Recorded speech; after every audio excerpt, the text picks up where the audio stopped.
আমার মনে হয় যে এই বাদশাদা কিং ছবিটা আসলে ঈদে রিলিজ হওয়ার মতো ছবি ছিল। এখন ওই যে আলমের সবসময় আমি বলি ওর একটা পাগলামি থাকে, ও মাঝে মাঝে কিছু কাজ করে ফেলে, কি জন্য করে আমি তা জানি না, কিন্তু ওর একটা পাগলামি আছে, এটা আপনারাও জানেন যে ও দুঃসাহসী মানুষ, কখন কি করে বসে এটা আসলে বোঝা কঠিন।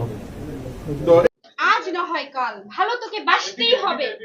তো রাজপথে ছাত্রদের সাথে আলমকে দেখেছেন, এবং এরও আগে আমরা কতটা নির্যাতিত হয়েছি আমরা জানি। আপনারা মাঝে মাঝে দেখেছেন আলম ডিবি অফিসে যায় ফেরত আসে, তো সেইটারও অনেক অন্তর্নিহিত কারণ ছিল। সেই ডিবি অফিসে আমরা যেতাম হাজিরা দিতে, কিন্তু আমরা এরকম ভাবে বেরোইতাম যে আমরা দেখা করতে গেছি। তো অনেক সময় অনেক ইতিহাস আমরা আসলে বলতে পারি নাই, দুর্বিষহ জীবনে আপনারাও অনেক নিউজ প্রচার করতে পারেন নাই, কিন্তু আমরা 5ই আগস্ট পরবর্তী পর্যায়ে দেখেছি যে অনেকেই জার্সি বদল করে অনেক বেশি দলপ্রিয় হয়ে গেছে। সেদিন আমাদের জাসাসের বাবুল ভাই বলছে যে বিএনপি হন, একটু ধীরে ধীরে হন, আস্তে আস্তে হন, হুট করে সবাই বিএনপি হয়ে যান না। আমাদের অনেক নেতা কর্মী লাগবে, অনেক দলীয় লোকজন লাগবে, কিন্তু হুট করে কেউ এত বিএনপি মনে হয়ে যান না। কথাটা এই কারণে বললাম যে 5ই আগস্টের পরে আলমের সঙ্গে দুটো অনাকাঙ্ক্ষিত ঘটনা ঘটছে, আমার সঙ্গেও দুই এক জায়গায় অনাকাঙ্ক্ষিত ঘটনা ঘটছে এই বিষয়টা নিয়ে, যে আলম কেন রিজভী ভাইয়ের বিরুদ্ধে মামলা করতে গেল। রিজভী ভাই নিজেই কিন্তু স্বয়ং বলছেন যে আমি ওকে মাফ করে দিছি। একজন নেতা যখন বলে আমি তাকে মাফ করে দিয়েছি, সেখানে কর্মীরা কে এত আলোচনা করার জন্য? কথাটা এই কারণে বলছি যে আলম কিন্তু বললো যে আমি রাজনীতি থেকে সরে এসেছি। আপনারা দেখেছেন বিগত স্বৈরাচারী সরকারের আমলে দলীয় পরিচয় দিয়ে মাঠে নেমে কেউ কিন্তু নির্যাতন থেকে রক্ষা পায়নি, অনেকে গুম হয়ে গেছে, অনেকে লাশ খুঁজে পায় নাই। সেই জায়গায় আলম কিন্তু মাঠে ছিল, প্রতিবাদ করছে।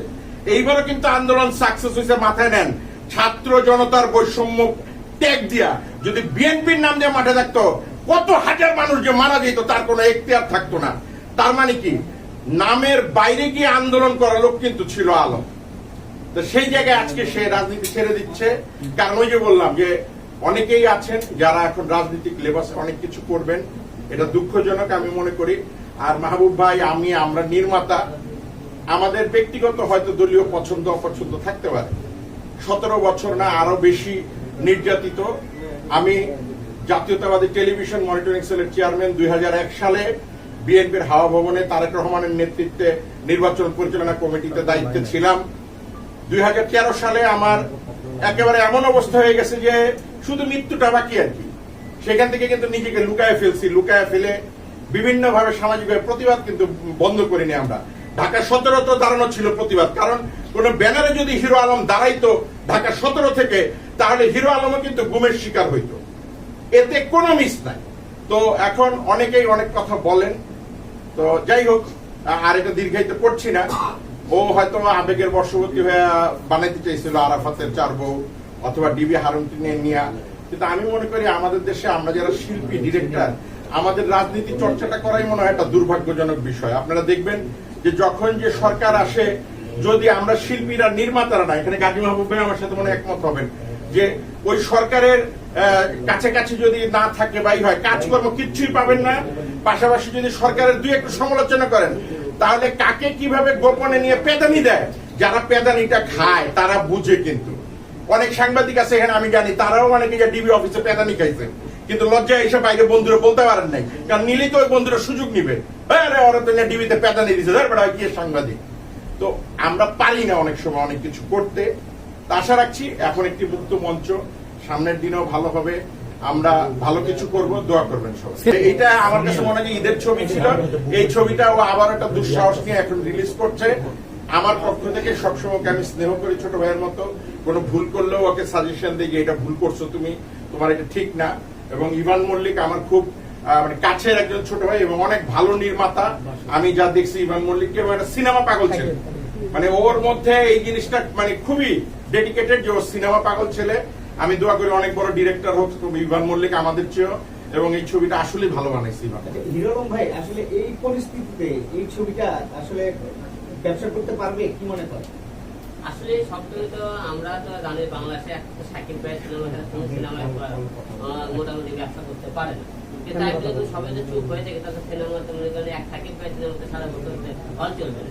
তা আমাদেরকেও মনে করেন এগিয়ে আসতে হবে, নতুন সিনেমা তৈরি করতে হবে, ভালো কিছু করতে হবে। আসেন পিছনে কি ওঠেন না, যাই হোক আপনারা সবাই দোয়া রাখবেন যাতে আমি আচ্ছা, আমি আপনাদের একটু বলি, এই সিনেমাটা যেহেতু রিলিজ হয় তো আপনারা চেষ্টা করবেন যতটা সর্বোচ্চ চেষ্টাটা প্রমোট করার, সিনেমাটা দর্শকরা দেখার মতো উপযোগী যে খবরগুলো আর পরিচালক যে বক্তব্য করে দিয়েছে এবার মধ্যে, এবং আমারও যখন একটা প্রথম সিনেমা মুক্তি পাই তখন আমার মধ্যে একটা উৎসাহ উদ্দীপনা চিন্তা পরিচালকের জন্য আপনারা দোয়া করবেন। আর নবাগিকা নায়িকা রিয়ামণি তার প্রথম সিনেমা এটি বাস্তবতা, রিয়ামণিকে কতটা প্রমোট করা যায় আপনাদের কন্টেন্টের মাধ্যমে এই চেষ্টাটা করবেন। সর্বোপরি চেষ্টাটা এটাই থাকা উচিত যে হিরো আলমের যে প্রচেষ্টা সিনেমার জন্য, তার এই সিনেমাটা যাতে আপনাদের কারণে দর্শক বৃদ্ধি পায়, মানুষ সিনেমা হলে আসে, এই বিষয়ের দিকে সবাই সজাগ থাকে। ধন্যবাদ।